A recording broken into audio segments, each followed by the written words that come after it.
Mining has been the largest driver of South Africa's economy since the first discoveries of diamonds in 1867 on the banks of the Orange River and the gold rushes of Pilgrim's Rest, Barberton, and finally, Payload in 1886, the Witwatersrand gold rush. Though South Africa is still the fifth largest gold producer in the world, the gold and diamond production is well down from their peak, with many mining companies closing down shop altogether, leaving behind a devastation of joblessness, poverty, and environmental disasters in former mining towns. Over the past couple of years, there has been a rise in what are alternatively called zamazamas, artisanal miners, and depending on whom you ask on what day, illegal miners. People mining abandoned shafts in often very dangerous conditions and with reports of all sorts of unsavory activities in and around this unsanctioned mining. During December 2024, the entire nation's attention was pulled to an unfolding tragedy in Buffelsfontein in the Northwest Province as the police, the community, and miners were in a standoff at the decommissioned DRD Stillwater operations. Within weeks, hundreds of dead bodies were extracted from the mine, hundreds more face an uncertain legal future, and many questions remain unanswered. Joining me today is Mametlwe Sebei, an attorney with the NGO Lawyers for Human Rights, who are among the various pro bono activists who have taken the government on regarding the treatment of these miners and the community at large. He's here to help me understand more deeply what is actually going on there now that the news cameras have moved on to the next big story. So, part of the reason why this conversation is so important for us is because the cameras have moved on. On the news every day. And it's, in my view, the temperatures have gone down around the whole issue. Buffelsfontein, Stilfontein. Yeah. But there are still so many questions. And with your background and being part of the organizers, I think you are best placed to help us understand some of the nuances of what is still going on there because the community remains affected. The miners themselves affected and an ongoing process. So let's start here. Today, in Stilfontein, what is the mood like? I'm going to,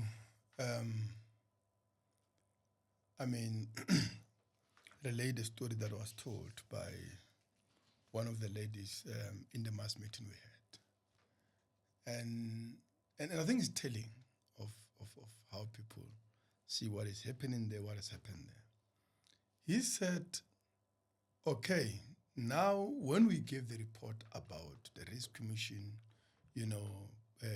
bodies have been retrieved, miners have been brought to the surface, the rescue operation has closed.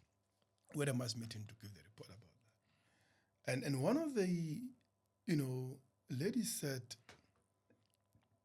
that is very good. But now that the people are out, crime has went up in the community. People are so hungry.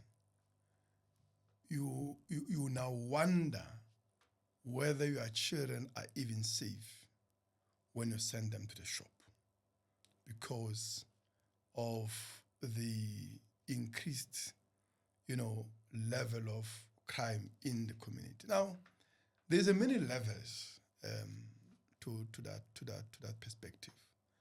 One is how the community viewed the artisanal mining, the language they use, the fact that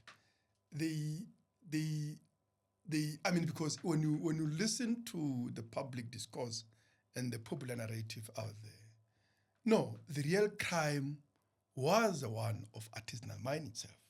So what do these people mean? That the crime has went up when by this popular by shutting narrative, down. Okay, so we are supposed to be saying the police have clamped down on crime and now crime must have went down. But the community perspective says there are many robberies now. There is theft. Why? Because people are hungry. People are starving. People are unemployed. People are poor. People have no livelihood.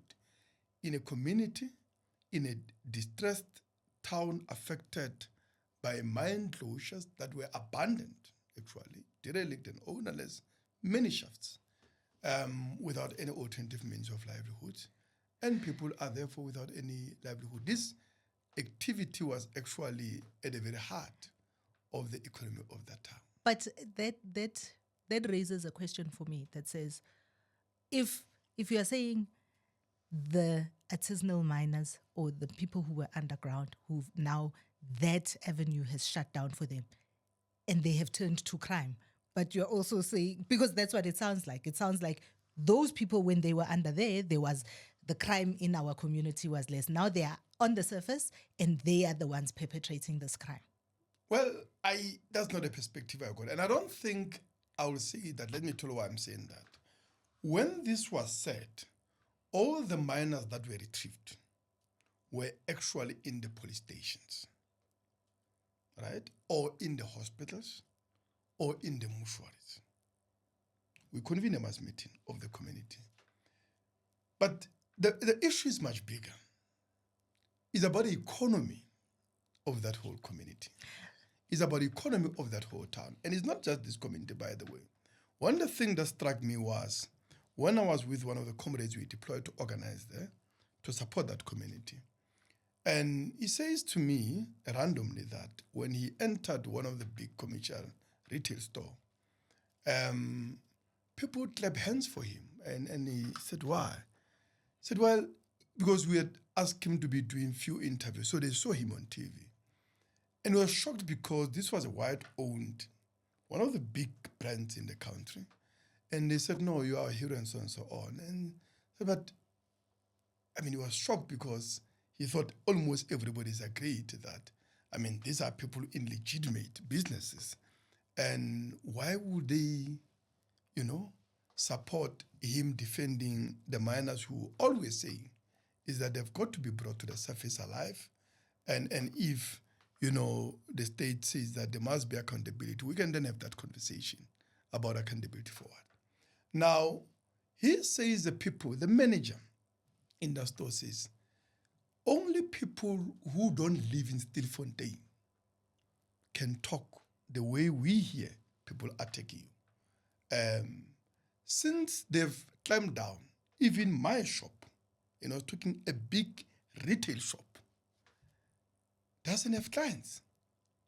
People, we've seen, because the economy of the entire town of Stilfontein actually rests on that. And I think when you look at the scale of the operations, thousands and thousands of artisanal miners were underground, and they came to the surface in a very small town. I want to talk a little bit more about the individuals that are part of this. But of course, we understand that the economy of that town, the reason the town exists is because of this economy to begin with. Before there was DRD, there were lots of other mines in the, and when they shut down, understandable, right? We see the ghost town, Carltonville. I don't need to go far. If you just look at Boksburg and what's happened in Springs and Boksburg, as the price of the mineral has declined, what happens in those towns. So we understand that. But I think that there are a number of things at play. And let's get a little bit of context from you about, you say thousands and thousands of artisanal miners underground, right? And the numbers, I thought the numbers were staggering. When I heard the numbers on the news of the bodies that were brought up, of the individuals who were rescued, I thought, this is a fully fledged operation that is a big company, really, right? How then should we be approaching this environment that is currently unregulated, that is currently, from what we hear and what we see from people such as yourselves, a free-for-all. So everybody does their own thing, which puts people at risk.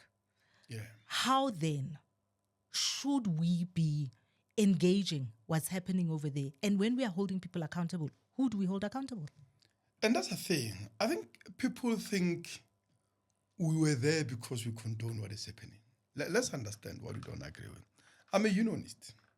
The idea that I can ever support people working in horrific conditions, right, without basic safety standards, health standards, in an environment where violence is actually a rule and order of the day, people are killed with impunity, all of that. We can never agree to that, right? I'm very unhappy about conditions of my members in a formalized mining sector. That I can ever support what is happening there is outrageous. It's basically a slander, right? So the other issue is that the fact that we are oblivious to the plight of our communities, right? Because you are right, there's many levels to this. What is a level to this? Is that you have thousands and thousands of mainly former miners, their families, their communities that have been abandoned by the big corporate mining companies, right?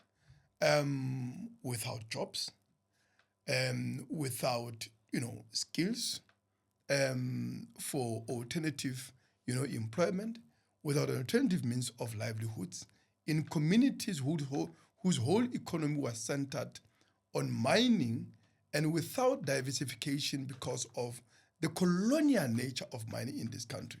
And I'll come to that. But the key fundamental features of that colonial mining is colonial extractivism, where the mining companies come here, extract minerals, don't beneficiate, don't diversify local economy, don't invest in any infrastructure, but also on the basis of a cheap migrant. So who do we hold hold accountable for that today? We've got to hold those companies accountable. The companies are here, by the way. But I'll come to that. There's also another level. So because of lack of regulation, right? Lack of regulation, but also the criminalization of the activity itself. What it means is that the only way the artisanal miners are able to trade is through networks of illicit trades on minerals. And these networks have been created, established, and sustained by the big corporate mining companies in conspiracy with the tops of the political establishment, the police, the security companies, and so on. Because think about it. But wait. But what evidence do you have that this thing is exploitative of the miner and the people who are responsible for this exploitation go up to the highest level of government, as you say? Politicians are involved. Well, what evidence do you have? Let's use a deductive logic to start with before we go to evidence. Okay. The idea that those miners that we have seen that are completely emaciated, dehydrated, the miners that are living in shacks, absolute squalor, that those miners are able to transport, to export, and to trade in international markets. Because there is no local market for the minerals in this country, both for formal mining and artisanal mining. All of that need to be transported, exported, and traded in the international market. And the only way you can trade in those markets, firstly, you require license. And the licensing in this country is monopolized by the big companies, right? So let's start there. But also, we basically, if you've been traveling the world, you live in a police state. I mean, this one country where you can't travel. Live in a police state. Yeah, you can't travel for, never. 5 kilometers to 10 kilometers without encountering a law enforcement, one or the other. In this country? Well, no. there are police everywhere. I have not seen a police officer here in this Gauteng, well, in this Joburg. I have not seen a police officer in over 3 months. It is because where we are. Right? This is Sandhurst, is part of Sandton. Every policing is privatized. But the bottom line is you cannot transport those minerals from Stilfontein all the way to the border with Zimbabwe in Limpopo, where also artisanal mining is developing rapidly, to the ports in Richards Bay, This I in agree Durban, with. without the involvement of law enforcement. This I And not agree with. only at local level. You need somebody who will be able to take a call to whoever police you encounter on the street and speak with that police on the authority and say, leave that person, right? So it has got to be the tops of the police. But obviously, these minerals are transported under security. So the good companies involved with mining are involved. But let me then come to a practical evidence. Look, I know for a fact there are a number of instances. There is a community I represent around Roodepoort, by the way. So one of the of our clients is actually a white part of that community is white community, because there is company that just wanted to build right in the middle of the suburb. They want to mine the old mine, but in the meantime, because of after decades, lots of those mines closed in the 70s. So lots of the housing there was repurposed, developed, and they were bought by the old white miners, and of course, young black and so on. Yes. So my clients, the community, had lots of white community members. One of them, go to a police station for a meeting with a company, and he's there, and he say when he's waiting, because he came earlier, and he said while he's waiting there, with the company in the boardroom, the admin at the police station come with a bag full of gold. He give to the mining company, and then he says he go and ask the police, what is it? He said, no, that's gold from the Zamazamas. Okay. Then when the mine company people alert the person, the police people, that no, he is not with us. He may be white, but he's not with us. Then they said, no, well, it's the thing we get from the Zamazamas, we use it to do things in the police station that are lacking because of underfunding. Since when are we funding police with the thing? But the escape also of Tiger, right? It tells you, Tiger could not have escaped with, just with those 4 policemen. I do need to say this because some of the people who are listening may not have heard the story and the escape of Tiger or who Tiger is. So Tiger was one of the kingpins, They say that, yeah. who was arrested at the time, as people were being brought to the surface at Stilfontein, and under very dubious circumstances disappeared from the back of a police van. So context. He was a henchman. He was a henchman. Yeah, I think For to who? say a man He's a henchman who was for who? found for the real kingpins. Okay. To say that a man found in that condition that he was would have been a kingpin, which in the language of the organized criminal syndicate is a top that require a level of control power, and in this case, top of an organization overseeing, an industry employing thousands of miners. So it couldn't be a poor person. The real kingpin can't be a poor person. But he was a henchman, implicated in cases of serious violence against the miners themselves. The community rescue team brought him to the surface, handed him to the police. He disappeared. And I can tell you this much. When I had a conversation with my wife said, what do you think? I said, no, by now all their henchmen have disappeared. I was actually shocked when he resurfaced. Right? I said, by now they probably find a way of making all of them escape. And I'll tell you why I'm convinced of that. It cannot be true that one man oversaw an operations on behalf of the organized criminal syndicate, operations involving thousands of miners, one henchman. Right? Every police indication, every report we got from the miners showed that there is whole gangs that the real kingpins who are on the surface in the suburbs have luxury cars, staying in suburban mansions, are probably millionaires. Mametlwe, but I want to put to you, you say you are a unionist and an organizer, and this is part of the reason why you find yourself so involved in this environment. And you also then say that there's an implication all the way to the highest levels of our government. And I want to put to you that unionists are politicians too. So then they too are implicated. Well, it is true that, the biggest trade union movement in this country is aligned to a ruling party.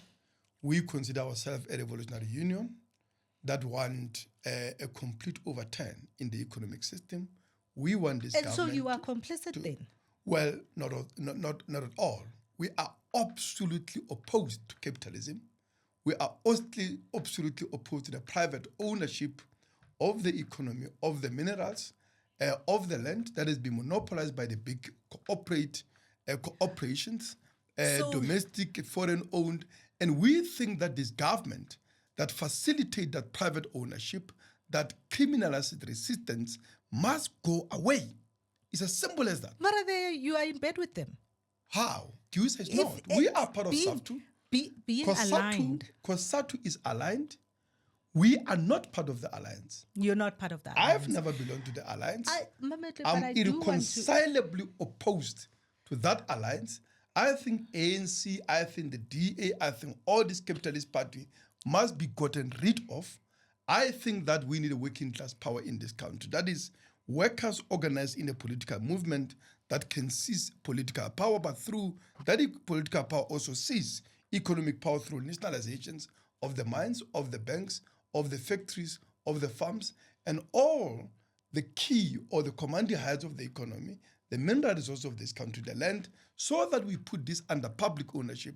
And on the basis of the democratic control and management of the working class, we can plan the economy in such a way that we mobilize the capacity in it, the wealth in it, in the interest of everybody to create jobs, to build the public infrastructure and services we need, and ensure better life for all.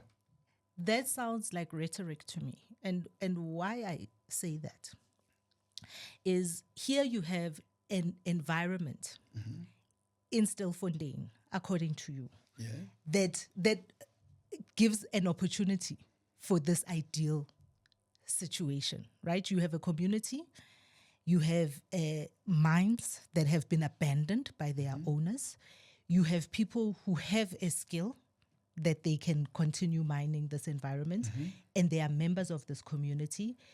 And yet, this community, the reason it is in the news in this way is because it has failed to organize itself into this ideal situation. These artisanal miners, the community that they live in, and with all of the infrastructure around them, have failed to organize themselves in this way. So it sounds like rhetoric to me. That is because the ownership, including of those abandoned mines, remains privatized and remains monopolized. So let me give an example. So I want to, before you give me that example, can I ask this question? It also speaks to the issue of how the big corporations work with these gangsters. Right? Before you give me that example, I want to talk a little bit more about the criminalization of the environment, as well as the fact that you now have multiple crime scenes. Whether you want to characterize the miners themselves as part of an illegal operation or not. What you now have there is you have multiple crime scenes. You have many dead bodies. You have a racket, essentially, that has taken place. As you say, they are henchmen. They are grievous kind of exercises that people have been put under these incredible situations. People have been coerced. People are bought out. What then today in this crime scene is the way forward out of this environment today? So not an idealized situation of let's overthrow the government. That will not happen. Okay. Let's start what can be done practically. So one, I think we're over the issues of rescue. I think those ones have been dealt with. Now, how do we move forward? There's 6,000 mines in this country that are abandoned, derelict and ownerless. Government has a narrative of how that came about. I can tell you, the serial corporate offenders, not only are they here with us, you have asked a question who must be held accountable. They continue to be issued new mining licenses. So that problem is continuing, right? Just to give you an example, because government will tell you that it has to do with the old legal dispensation. Even after MPRDA, that is Mineral and Petroleum Resources Development Act, after it came into place, I think 2002 and so on. Between 2011 and 2016, 847, I think, or 43 mine closure certificates were issued, right? 87% of that were actually closure certificates for mining permits. Mining permits is for prospecting and, of course, a short-term, small-scale mining, right? Only 27 mine closure certificates were actually issued for mining rights. Now, hear this. So this will be shocking. But this is not even the most shocking part. Of the 27 closure certificates for the mining rights, 20 of them were issued in Western Cape. Now, Western Cape, me and you know, doesn't have any of the minerals associated with heavy mining, right? It is mainly a quarrying of sand along the coast, which closure just and rehabilitation just means basically you come with a tractor, whatever that you use to the thing you're done. Level the earth, and you're done. So provinces like Limpopo, Gauteng, and so on hasn't had closures of the mine. So in the course of abandonment of these mines, miners, their families, their communities get abandoned. There is horrific levels of unemployment and poverty in these communities that have reached levels of starvation and hunger that has forced people to take to mining in these horrendous conditions, which I must emphasize again, we don't and can never support that type of mining. So let's be clear about it. My involvement actually in this is also, I think, as you're aware, I'm an attorney, as you say, advocate. I'm an attorney at Lawyers for Human Rights in the Environmental Rights Program, Environmental Rights Program, which represent mining-affected communities fighting big mining companies. So we have been, and these communities have been, advocating for proper closures of the mines. That means mines which are closed. So what's the hold up? Need to be closed with the hose sealed, the environment rehabilitated for alternative productive uses. That may be amusement park like the one you see at Gold Reef, or for housing development, or for agriculture, whatever that you are. But there are those, and I think this is what government said when we wrote a report on the state of mine closures. They said of these 6,000, there's over 2,000 mining companies, mines that still have substantial amount of resources that can be mined. We said to government, expropriate those and of course recapitalize them to ensure that we have a very lawful and of course, proper mining that can employ people on the basis of decent wages and so on and so on. But as we know, as of last week, we're broke. So but I'm saying government can do that, right? And me and you can talk about how it can be done, by the way. It is entirely possible. So the other issue is that to the extent that then you have these mines that are abandoned, these mines that still have some minerals that can be scavenged. Because I think we've got to contextualize this. What we are talking about here is miners who actually scavenge, right, on the minerals that are abandoned and are not wanted by anybody. So this idea that people are destroying the economy and it's just not true, because when those miners are not there, it just means those minerals goes to waste, right? So how then do we resolve that? Yeah, but we need to resolve that. How do we resolve it? One, you find a way of regularizing it, right? So mining in this country, by the way, began as artisanal mining. What then is the holdup? You create a legal framework where small-scale miners can obtain license to mine lawfully. You can also assist them through business development training to ensure that they form themselves into cooperatives. That's one way of going about it. One way of going about it. So you create a legal framework, you decriminalize. But also then you begin to provide support, right, with equipment so that they are able to mine safely and productively, so that they are able to earn decent living for themselves, their families, and of course for their communities. And you also then create a state buyer, right? In Zimbabwe, there's actually, I think it's this Fidelity, something, it's a company I think known as Fidelity, but it's basically a central buyer of minerals in the country that is owned by the state, and I think has monopoly on trading on that. Now, and when you do that, and following, you make sure that people are able to trade lawfully. And you can actually even put a marker so that they contribute to fiscus.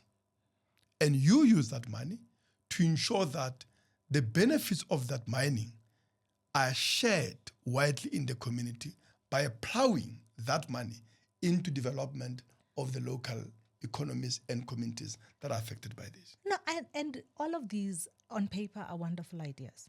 All of these are wonderful ideas, and in the academics of it, of figuring out the various modalities of these things, anything can work.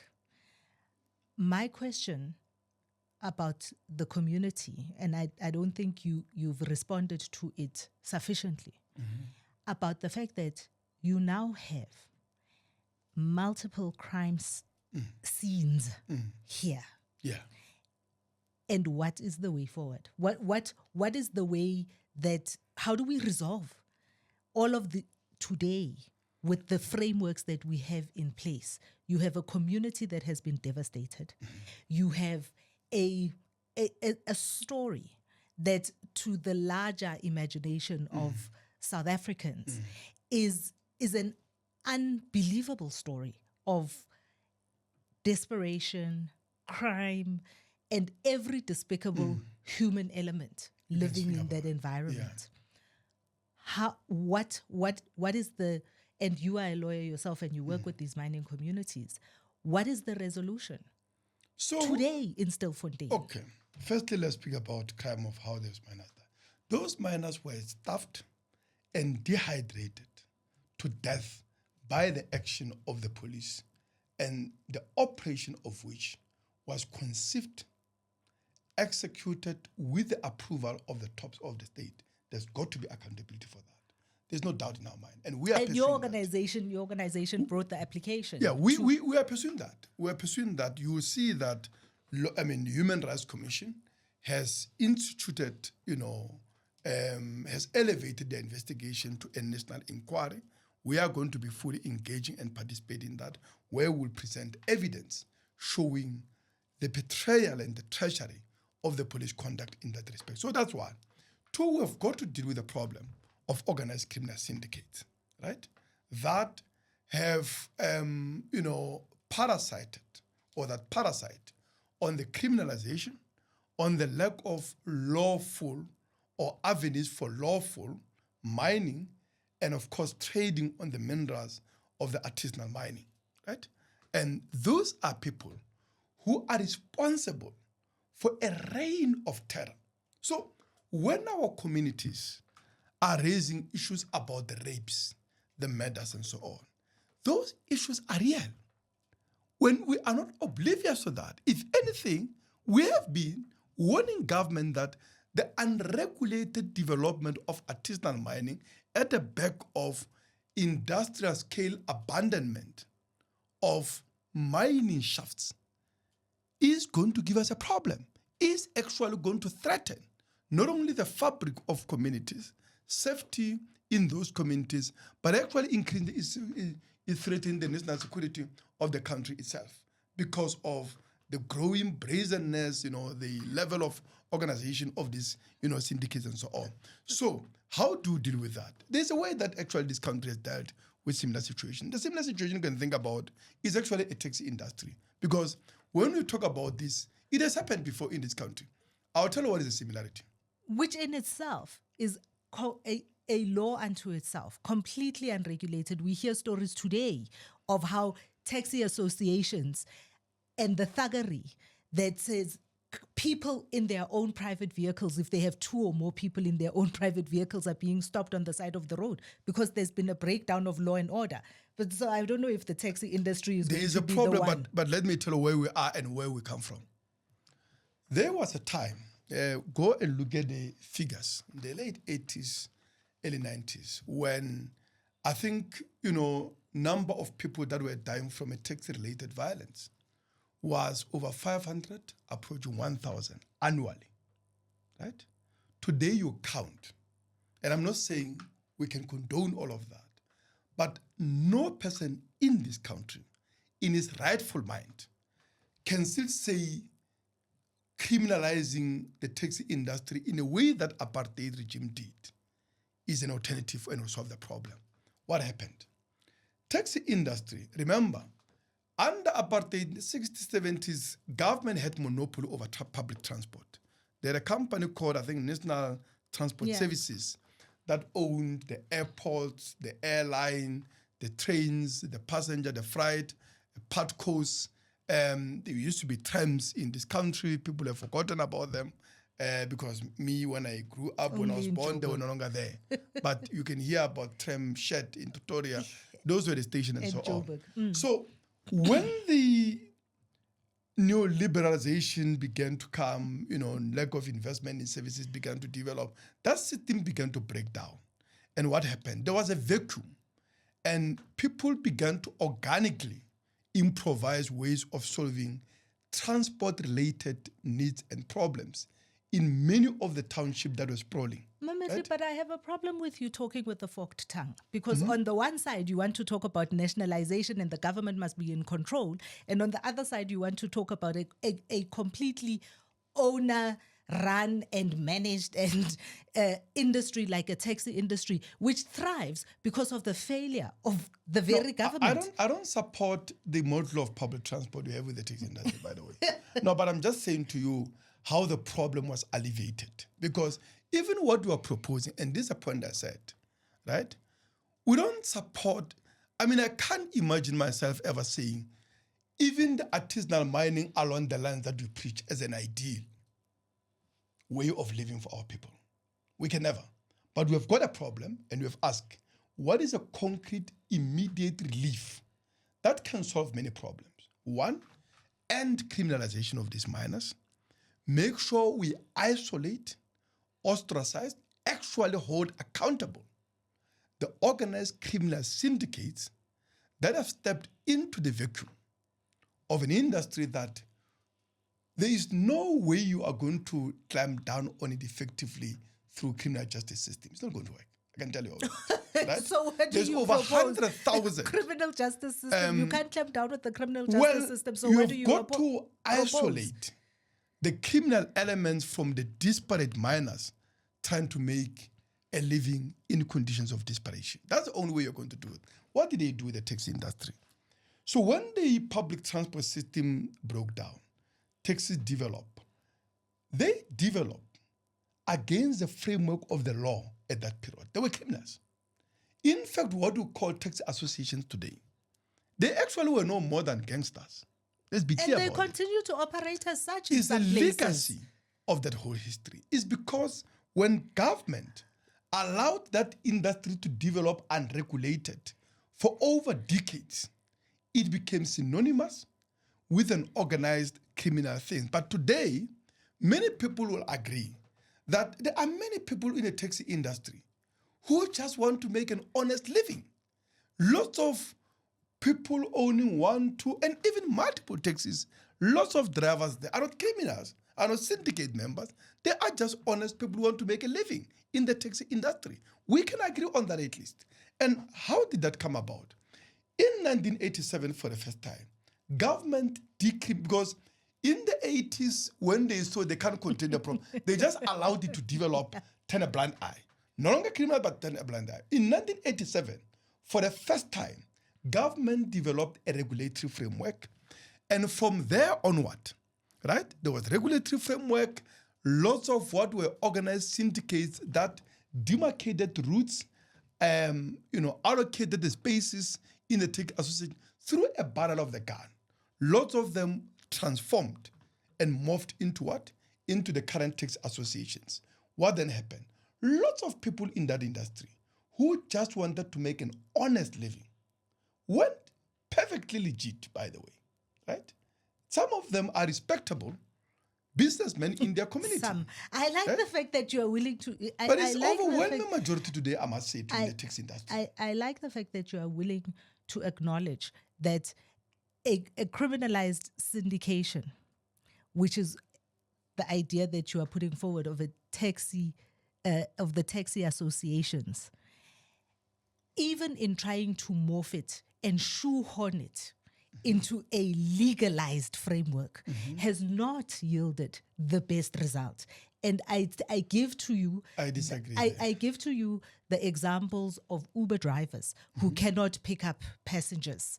I give to you the example that we see time and again on social media of people that are being bullied by taxi drivers as they are trying to operate their Ubers.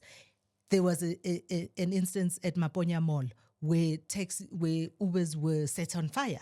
I mean, all of these things remain a problem to this day because trying to shoehorn an illegal system into it does not work. Doesn't work. Fact, I'll tell you. I don't want us to be bogged down in the semantics of this particular thing, because I do also want to talk a little bit about your organization, Lawyers for Human Rights, and some of the work that you do, and very interested to hear your what's happened to your organization over the past couple of months with Donald Trump, and because one of your funders being USAID. No, we don't get funding from USAID. Why is it on your website? No, I think they might have funded one project or the other, but I would be surprised. We did assessment about the impact, because it is going to impact the sector. Lots of our colleagues. So it is our policy that every person who fund us, we put them on the website. So it may be that they funded a particular project. I know it's not going to have an impact. I'm not denying it's not important. No, that's fine. Yeah. But there are various other organizations that are your funders, including Rosa Luxemburg, and Open Societies, and a lot of criticism that has been hurled at organizations such as yourself, which seem to run an agenda that for many people looks like it is counter. And as you keep saying, the government has been warned by you for years and they're not listening to you, that you are running an agenda based on who is funding your projects for this fermentation or precipitation of these crises to collapse industry as they were. And how do you respond to those kind of accusations? But allow me to go briefly to the issue. So I don't agree that legalization of the taxi industry did not reach the best result. I think the reduced number of violence and people dying in the taxi industry is a positive result. When you look at the figure of people that used to die, of 500 to 1,000 to where we are now. Alternatively, they're just not reported. The support that was given through a taxi recapitalization program, which allowed people to buy more safer, decent taxis, has improved record of safety and security. And yet when you drive on the roads, the cars are a wreck. We are not there, but I see there's been a massive improvement. That is my view. Anyway, let's get to the issue at hand. And I'm just saying that that's the way that you can go around the issue of the thing.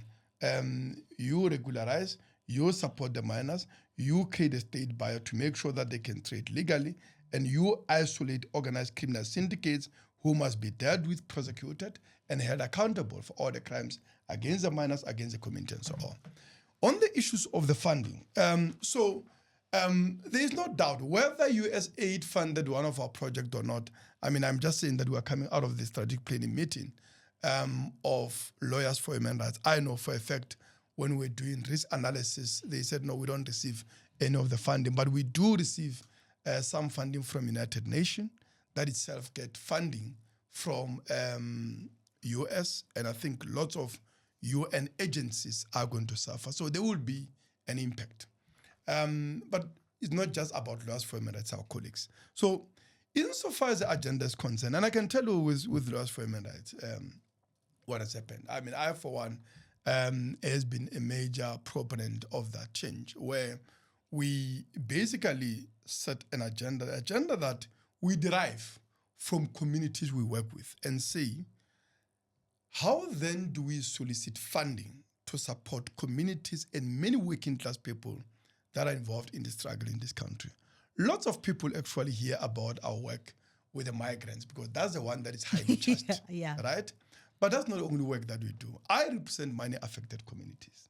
Makua, by the way, barely has migrant workers in their ranks. Yes, many affected communities united in action. These are communities of Marikana, because that's where it was launched in 2012 at the background of revolts in the mining communities.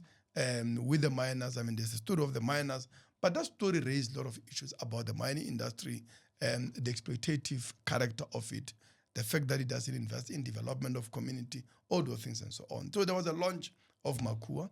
There are many other communities that have since, are out of the Makua, that are in other forums and so on, that we work with. I am tomorrow leaving for a launch of report with Kukune, combined mining affected communities, right? Is communities affected primarily by Anglo-American operations in Kukune, where I come from. I'm also meeting, communities, affected by Bokone mine, owned by Motsibe at the moment. These are South African communities, right? We have a workers' rights program at Lawyers for Human Rights. We just won, a very important case on minimum wage.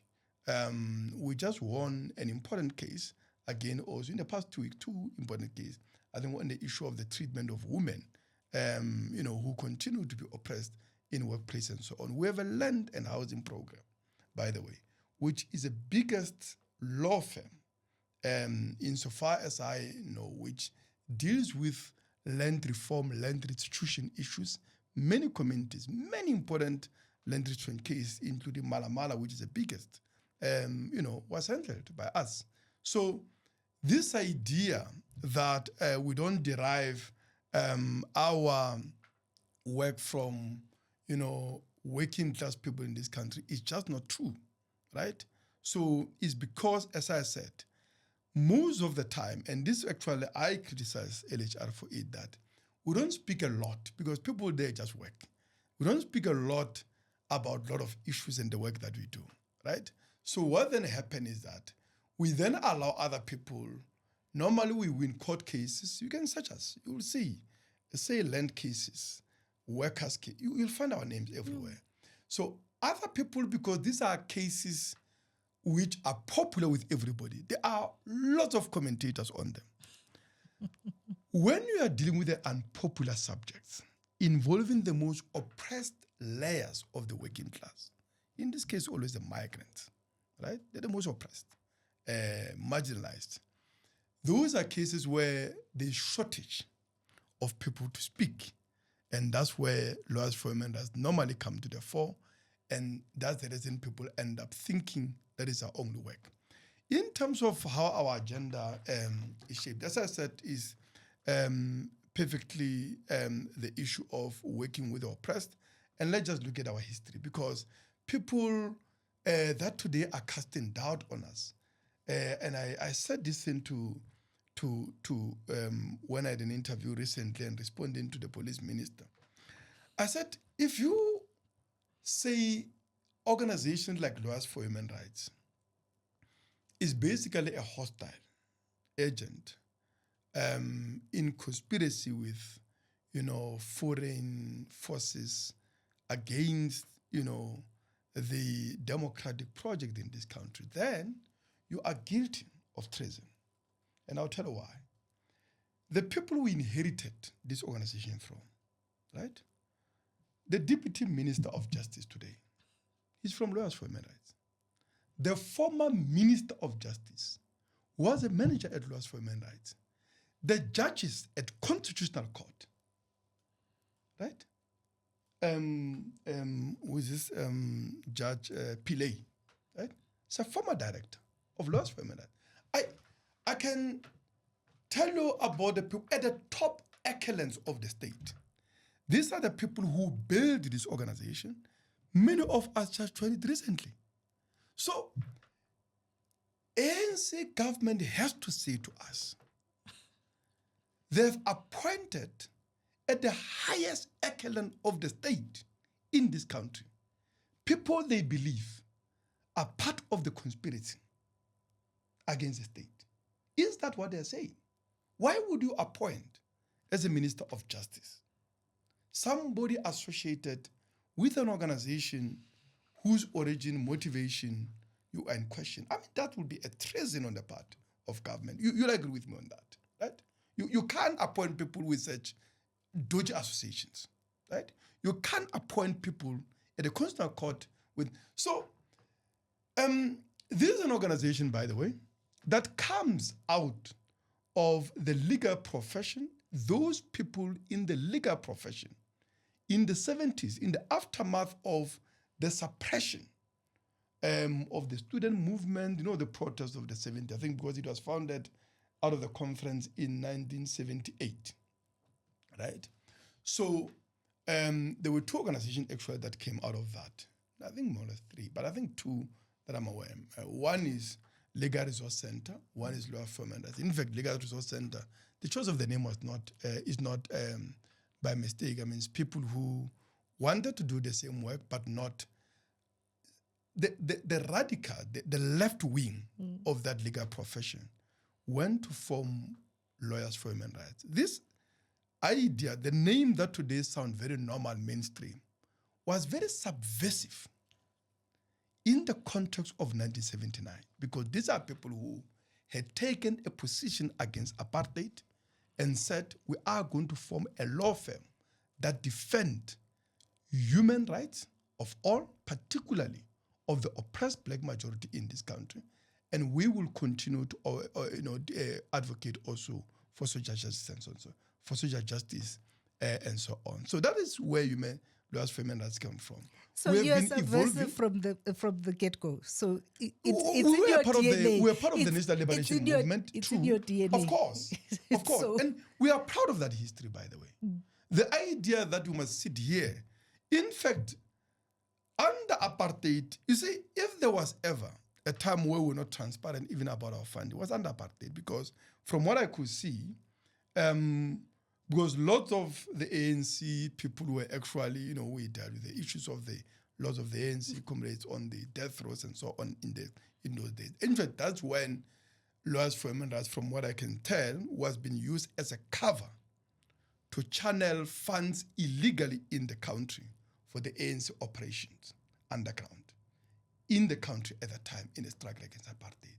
In the post-1994 period, when everybody now said we agree about human rights, constitution was adopted, many of the principles of that constitution were developed by the lawyers that had been involved in this work and made enormous contribution.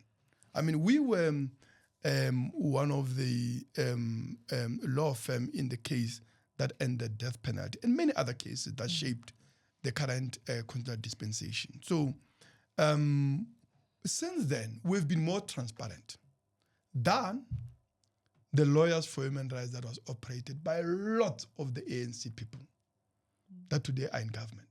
So if there is to be questions of, this whole suspicion that is being cast, I would say people that today are in government were far less transparent than ourselves.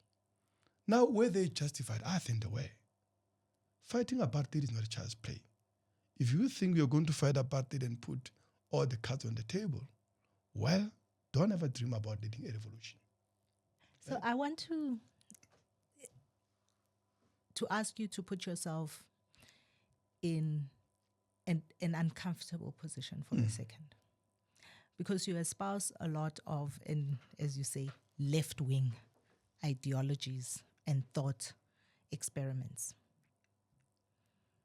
Is there, in 2025 and going forward, a third way that's not a completely capitalist or completely socialist answer to some of these pressing questions that you deal with in these mining communities? I can't answer that as low as Phumi does, but I'll tell you. No, as Mametlwe, it's as not Mametlwe Sebei, I'm an old-fashioned Marxist. Right? This may be a question for a conversation for another day. Yes, I believe in the idea of the working class power, of revolution, of socialism. I think, in actual fact, the warning that was sounded by Rosa Luxemburg over 100 years ago, that the choice facing humanity is socialism or barbarism, that question has been answered so many times that even as humanity develop, technologies that today place a man on the space, that we are able to resolve many problems. I mean, think about, where we are and what people lived like 150 years ago. I mean, in the past 150 years, people moved from riding horses, still relying by and large on, horsepower, as they call it, or, animal power and so on, to moving with vehicles, to having aeroplanes. Now they can move with, spacecraft, all of those things and so on. We have achieved wonderful things, but despite all of that, billions of people in this country, I mean, in the world today, not in this country, billions of people are going to bed without the most basic necessities, not because of shortage. In fact, we have never had a richest civilization in the whole of human history than we have now. Yet, the misery on the other pole, and that's what Marx, analyzed, that and this is capitalism can only develop by concentrating wealth on the one pole and extreme misery on the other. So, but my question, and this is why I'm saying, for you, Mametlwe, Yes, right? There's no way out. Why 100 years later do we continue to get it wrong? What would you posit? Well, as the reason we continue to get it wrong collectively, all of us? The fact of the matter is, people contrary to what they think, capitalism is relatively very young. And I mean, on the span of human life, it seems very long, but it's, just 500 years ago, 500 years old. But if you think about other previous systems like feudalism, it lasted over 1,000 years, right? From the end of the Western Roman Empire to the end of the Eastern one, and the end of the Middle Ages and so on. Now we've only been under capitalism over 500 years, and in that whole period, like of course capitalism itself, which it didn't win in the space of 100 years, by the way. I mean, when you look at the development of the medieval cities that were the first macro, cosms of or embryonic formation of capitalism within the framework of the feudal world of that time, right? Their struggles, their development was a struggle over a period not only of decades, by the way, of 100 years before capitalism became the main and the dominant mode of production and civilization. The working class in the past 150 years of the workers' movement have achieved a lot. They've built power. They have had, great beginnings. There was a Paris Commune. There was Soviet Union. We have learned lessons of, why these experiments and these victories were rolled back, why, the advance was checked. But nonetheless, I'm absolutely confident, and if you like, fanatical about the socialist future of humanity, because what other way out is there? Is a life of increasing misery for our people. And just look at South Africa, the most industrialized country in this continent. You have people dying on daily basis of fires in the informal settlements. You have a situation wherein our people in rural areas, in the very informal settlement itself, in the past weeks, they died in their tents, right? From floods. That in the case of KZN, where you just said you come from and so on, it's a daily, it's a yearly recurrence, and people there are dying in their hundreds, right? Why? Just because of lack of proper housing, because of lack of basic roads with, stormwater drainage systems and so on. People are dying of hunger, right? Droughts that are happening in the world where we are producing more calories than any other civilization, and there's abundance. 65 billion rands worth of food goes to waste every year. At the same time as over 10 million people are going to bed hungry in this country and so on. So this is a barbarism that you are dealing with under capitalism. The socialism that I believe in is a very simple yet a profound revolutionary idea. The idea that the working class being the most oppressed, but also a class that is responsible by its labor for the creation of all the wonders and the wealth of our modern world, that through its organization, through its unity, through its struggles, it can organize not only to build its power to resist against the onslaught, against austerity, against exploitation and oppressions in the current system, but to seize political power and to create worker states that will be based on the democratic organizations of the working class, the civics, trade unions, and all of those things, or factory committees, Soviet, whatever that you call them. And on the basis of that power, they'll also seize economic power and break the economic dictatorship of the elite. The fact that today, think about it, decisions about whether me and you have a job or not, whether me and you eat or not, how much is invested in housing, education, health, are taken by a tiny elite of undemocratically, of unelected, unaccountable, cooperate bureaucrats and their shareholders without any one of us having a say. I absolutely disagree with you on that, because there are legal frameworks, and you are a lawyer. So you know that legal frameworks are the belief system that we, once we have voted, believe that our country, our economy, our lives are governed around this framework. And I love that you are this passionate. No legal hold on. principle. I love that you are this passionate about your idealism. I really do, because I think that passion is what allows you to fight as hard as you do every day for the communities that you work with, regardless of where they may stand at a point in time in opposition to what the legal frameworks say. And I really appreciate that you came, and I know it's late and you've had a long day of community engagements. I really appreciate that you took the time to share with us some of the nuances of not just that particular community, but many other communities around the country that live in similar circumstances. And I appreciate you for that. I appreciate you for that. And I hope your passion holds you in good stead for the long haul of the revolution. Thank you. Just to say, for me, like the idea that our crisis is because of other people who are poor like us coming to this country is the reason we don't have jobs, is the reason we don't have services. It's just not acceptable. It's just not true.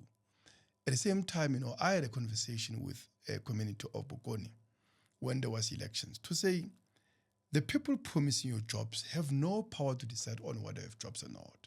At the time of the 2014 election, there was a AGM of Anglo in New York at that time. I said that AGM is far more important on whether you're going to have jobs in this mines than these elections. Well, what happened? that AGM decided to close a Close mine their mines and move which operations. employed 12,500 people. When they voted a party that told them they are going to create more jobs and not destroy one, right? The people unelected in New York decided 12,500 jobs are going to be lost. The people they voted have no power on that. When now the jobs are lost, they go to the community and say, well, the problem is not the people in New York who decided to close this mine and destroy 12,500 jobs. The people that are a problem and the reason don't have jobs is because of few Somalis who own a spaza shop in your community. That is barbarism of capitalism, is a scapegoating reflecting the bankruptcy of the bourgeois politicians in terms of lack of way forward and the way out of their crisis.